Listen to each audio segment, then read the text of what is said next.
अस्सलाम वालेकुम दोस्तों, ड्रामा सीरियल डैंग की आने वाली साहब बहुत दिलचस्प होती जा रही हैं। अब निशा चूंकि ये बात जान चुकी है कि जावेद एक लालची इंसान है और उसने फैसला किया है कि उसको उसी तरह अंजाम तक पहुंचाया जाए।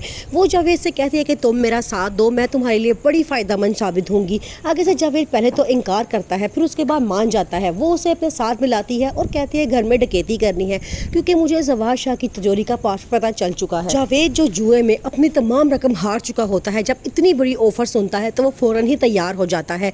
उसे हमेशा कहती है कि तुम रात के टाइम आना, मैं तुम्हें पासवर्ड दे दूंगी और तुम सारा कुछ ले लेना। उसे हमेशा कहती है कि तुम रात के टाइम आना, मैं तुम्हें जवाद शाह की तिजोरियों का पासवर्ड दे दूंगी, फिर जितनी भी तमाम जायदाद होगी हम दोनों आपस में तकसीम कर लेंगे। जावेद मान जाता है। वो कहता है ठीक है। जब रात के टाइम वो भेस बदल कर आता है तो मीशा शोर मचा देती है और पुलिस को बुला लेती है।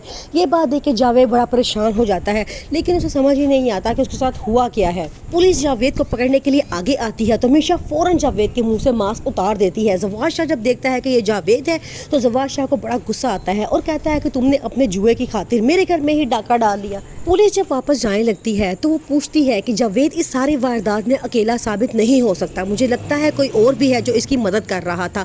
अब तमाम इल्ज़ाम मीशा फौजिया और उसके हस्बैंड आमिर पे लगा देती है कि ये दोनों इसके साथ हर वक्त रहते थे और इन दोनों ने ही उसके जुए में हारने के वजह से इसकी मदद कर रहे हैं ताकि वो पैसे और लेके जाए और जुआ लगाए और अमीर हो जाए और हम सारे एक हंसी खुशी ज़िंदगी गुजारें। इस तरह मीशा एक तीर से 2-3 शिकार कर लेती है, यानी कि जावेद को फंसाने के साथ साथ वो फौजिया और आमिर को भी फंसा देती है।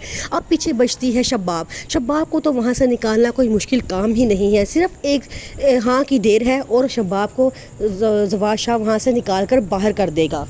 अब पुलिस तहकीकात करना शुरू कर देती है और कहती है कि जावेद आपका क्या लगता है। जवाद शाह बताता है कि ये मेरा बहनोई है, मेरी बहन फोत हो चुकी है। वो कहता है कि इस सारी कार्रवाई में अकेला जावेद मुलविस नहीं है, कोई और था जो इसके साथ दे रहा था। वो पूछते हैं कि मीशा से कि ये कौन है। आगे से जवाद शाह बताता है कि ये मेरे बच्चे की नैनी है।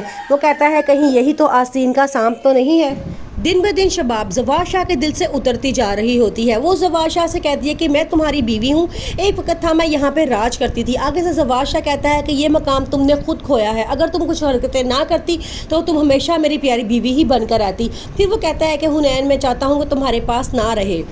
ये बात सुन के शबाब को बड़ा गुस्सा आता है। वो फ़ौरन मीशा के कमरे में जाती है और मीशा के मुंह पर थप्पड़ मारती है और हुनैन को लेकर वहाँ से चली जाती है। अब मीशा अपने आप से वादा करती है और कहती है कि जब तक वो उस थप्पड़ का बदला नहीं ले लेगी वो सुकून से नहीं बैठेगी। वो कहती है कि मैं उसको ऐसा थप्पड़ मारूंगी कि उसकी गूंज पूरी हवेली में गूंजेगी।